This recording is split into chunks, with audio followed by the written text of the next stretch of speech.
ẹ jẹ́ kí wá bọ́ sórí Alhaja Lizzy lórí fídíò tó ń dáràn ìràn tó ń lọ káàkiri tí ìwọ gẹ́gẹ́ bí ọmọ ènìyàn tó bá gbàgbọ́ á jẹ́ wípé tí mo bá pè ẹ́ jókòó tí n bá sọ wípé bàbá tó bí ẹ lọ́mọ obìnrin ni wàá gbàgbọ́. ẹ̀yin èèyàn wa Alhaja yìí ló sọ̀rọ̀ nípa ó rántí àwọn ọ̀rọ̀ tí ó ṣẹlẹ̀ nípa Lizzy Anjorin nígbà tí wọ́n fi sọ pé ó jí góòlù. ọ̀rọ̀ yìí ni Alhaja yìí ó tún àdírẹ́sì. ẹ̀yin èèyàn wa ẹ jẹ́ ká wo fídíò yìí. If you believe that video, you will believe anything. ṣé a rí ká ní pé kíní yẹn ṣẹlẹ̀ níbi 20 years ago nígbà tí Alhaja Lizzy ṣì ń ṣalábàárù tòró náà máa ń sọ nígbà tí Alhaja Lizzy sì ń ṣe bó ojú mi nígbà tí Alhaja Lizzy ò tí láṣọ méjì lórí ìkọ́ bíi tàwọn ẹgbẹ́ òun náà sọ ó nígbà táwọn ẹgbẹ́ ń fowó raṣọ ó lóun ò fowó raṣọ ó nígbà tó ń ṣe patí òun ò rí patí lọ ká nígbà yẹn lẹ sọ tẹ wá wu síta báyìí à ní bóyá gbà tó nira fún ló fẹ́ dọ́gbọ́n sí tó fi ń jalè ṣùgbọ́n ibi tí fídíò yẹn ti fail last year tó ṣí multi-million naira plaza last year tó joyè last year tọ́lọ́run ní kí Burújí ẹ̀ kó padà jí lẹ́wà lọ sí inú Èkó Òdùmọ̀tà ló lọ ṣe fake transaction ẹjọ́ fake transaction yẹn ṣé kó lè fi kún owó sìmẹ́ǹtì plaza ẹ̀ ni àbí kó lè fi ra aṣọ sórí igbá because Alhaja Lizzy ń ta léèsì kan 500,000 léèsì kan 1 million ó ń ta gold over million èló kí ni 91. So if you believe that one, your intelligence needs to be questioned.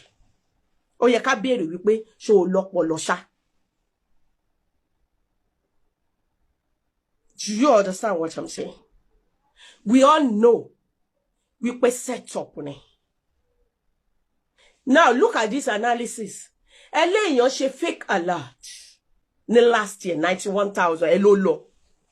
Ibi tó mọ̀ pé òun ṣe fake alert fún sí àwa tún gbéra ń bẹ̀ lé lọ́dún yìí.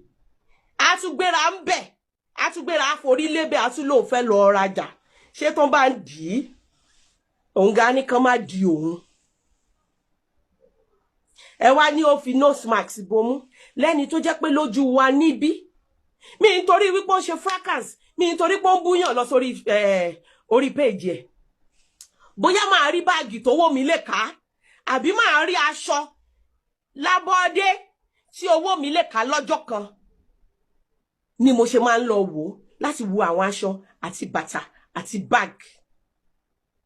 Nítorí pé gbogbo wa la mọ̀ wípé Alhaja Lizzy ní ó ní unique things tó jẹ́ wípé kò common. Ó dà pé mo ti ń ṣe ìpolówó ọjà. Alhaja Lizzy ẹ máa sanwó ìpolówó ọjà yìí o. Ṣé ẹ sanwó ìpolówó ọjà fún mi ni? Àwọn kan ṣọ́ọ̀sì mo ti ń ṣe ìpolówó ọjà.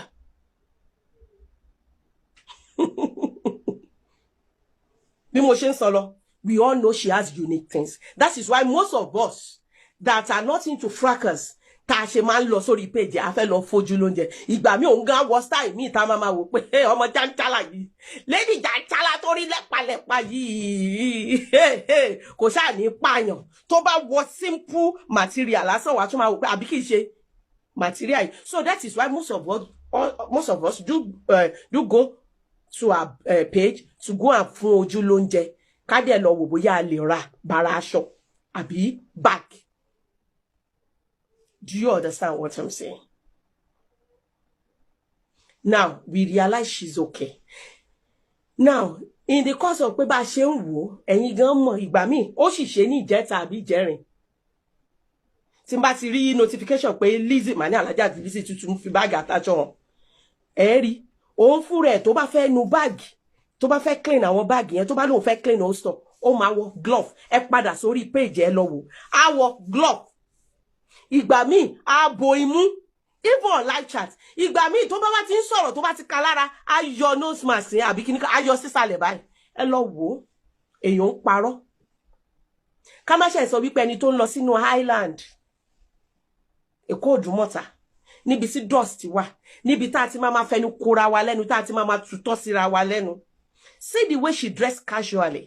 Àǹkárá yẹn ká ní pé ẹni tí ò fẹ́ kán dá òun mọ̀ ni kì í ṣe àǹkárá yẹn ló máa wọ̀ anytime tí ó bá ti fẹ́ tó ọjà ẹ̀ àbí tó bá ti jẹ́ pé kò fẹ́ dress tí ò tí ì wẹ̀ tó bá fẹ́ sáré ṣe show á ti wọ àǹkárá yẹn tẹ́lòmíì ó ti wọ àǹkárá yẹn débi wípé tí ẹlòmíì bá wọ àǹkárá yẹn lórí ìkànnì yìí màá ní kó lọ bọ́ aṣọ Alájà Lizzy fún. Kì í ṣe àǹkárá yẹn ló máa wọ̀ lọ Ìdúmọ̀tà ẹ má jẹ́ àbúwà ìkà àdàmọ̀ má bó ṣe láṣọ tó bó ṣe ń daṣọ lu aṣọ tó bá ti fẹ́ ṣiṣẹ́ tí ò bá ti wẹ̀ àwọ̀ àǹkárá yẹn ṣáá ni.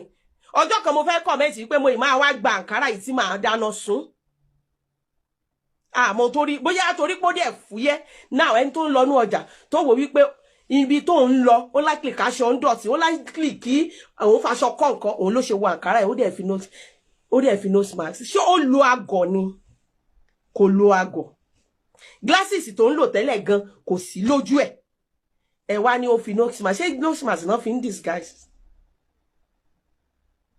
ẹ já mi lóhùn ó wá padà lọ nìyẹn ṣé ká ní kó ṣèbàjẹ́ síbẹ̀ ṣé àpadà lọ sí ṣọ́ọ̀bù yẹn and tí ìbá ṣe ọ̀rọ̀ setup náà kí ni wọ́n ṣe ń bẹ̀ yẹn tó débi pé kán ti sáré ya fídíò ẹ̀ ọ̀rọ̀ tó ń sọ ń bẹ̀ yẹn ó jókòó ó ń ṣàlàyé àrí tó gbé fóònù mi ìmọ̀ bóyá ọkọ ẹ̀ ló ń pè mo ṣàmọ̀ wípé ó ń pe èèyàn kan pé ṣé òun gbọ́ tó ń sọ wípé mi ò ní lọ ó dà pé ó ń pe èèyàn kan wípé kán bá òun tí ìbá ṣe wípé ó lọ́wọ́ kan ìkànnú tí ìbá ṣe wípé ó lọ́wọ́ kan àjẹ́ nínú ẹnìkan sister mi you said so she dey patronize Ìdúmọ̀tà ṣe rí ẹ̀yin followers àti ẹ̀yin commentators yìí tẹ́ máa dálé ọwọ́ ẹ̀ kí ló dé tí ò ní patronize Ìdúmọ̀tà. Give me a reason. Because she's selling imported lace, she's selling imported bags, does that mean she cannot patronize Ìdúmọ̀tà?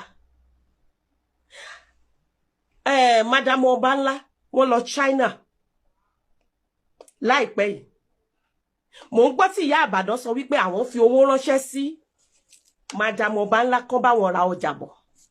Tẹ́ bá mọ̀ nípa business ẹ béèrè. Wípé Alájà ń ta imported bags and kini kò mí wípé òun fúnra ẹ̀ ló ń travel. Bí àwọn ọlọ́jà ṣe máa ń ṣe ni wípé ọ̀rẹ́ mi ọjọ́ wo ló ń lọ US, ọjọ́ wo ló ń lọ Italy, ọjọ́ wo ló ń lọ China, wọ́n á dá owó fún bẹ́mi náà ra ọjà báyìí wálé. Tó bá dìgbà tóun náà fẹ́ máa lọ, òun náà tún gbowó lọ́wọ́ àwọn ààrẹ, wọ́n á tún bá wọn ra ọjà wálé. Kí náà tà nílùú òyìnbó tí ò sí nínú Ìdúmọ̀tà? Yàtọ̀ sí yẹn. Gbogbo alamọ̀ gbé aṣọ nìkan kọ́ ló ń tà, báàgì nìkan kọ́ ló ń tà. Ó ń ránṣọ, ó ń rán style. Ibo ló ti fẹ́ ra tailoring material tó ń tà? Ṣé a tún ní kan import òwú tóun fi máa ránṣọ fóun ni? Àbí paper state tán lẹ̀ máṣọ? Àbí zip ni ò lè ríra bí? The only thing is, a mọ̀ wípé ó mọ̀ tó bá dé Ìdúmọ̀tà, wàá rí quality, wàá rí fake, ó mọ̀ nǹkan tó fi adé rà. Ẹ má sọ wípé so she dey patronize Ìdúmọ̀tà. Ẹ má jà fẹnu ba ọjà ọlọ́jà jẹ́.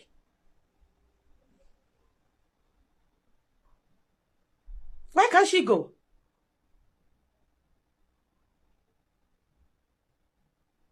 Where can she go? Have I answered your question? Now, bí mo ṣe ń sọ lọ, tí ìbá ṣe set up. Madam, torí mo sure pé ní ọjọ́ tí ó lọ ra ọjà yẹn, tó transfer 91,000 yẹn, nítorí pé ẹni yẹn mọ̀ ní Alájà Lizzy, ló ṣe ní kó máa lọ. Àìmọye ibi tí màá ti lọ ṣe transaction, tí màá ṣe kíní tán máa ní mẹ́wàá láká, tí màá ní ẹ jẹ́ kí n dúró kẹ́ láti wá ní ẹ máa lọ, màá ní ẹ fún mi ní nọ́mbà yín, tàbí ẹ jẹ́ kí n fún yín ní nọ́mbà mi in case tán bá reverse ẹ, torí gbà náà máa reverse ẹ, màá ní in case tán bá reverse ẹ, àbí tí ò bá wọlé kẹ́ tètè pè mí. Ẹni yẹn mọ̀ ló ṣe ní kó máa lọ. Tó bá ti ṣaburú síbẹ̀ kò ní padà. Ó dẹ̀ padà síbẹ̀ nìyẹn. Alájà, transaction tẹ́ ṣe lọ́jọ́ sí kò wọlé. Mo tiẹ̀ ti ń wọ́nà láti get across sí yín. Bóyá mo pè yín ni o, bóyá ẹ gbé ni o. some kò tí ì tó jà ó wọlé ó dà ẹ fi evidence of payment pò wọlé hàn mí tó bá dé fi hàn tó bá rí wípé orúkọ ló yàtọ̀ nọ́mbà báyìí ni kì í ṣe mí èlò ní 91,000 ṣó tó give away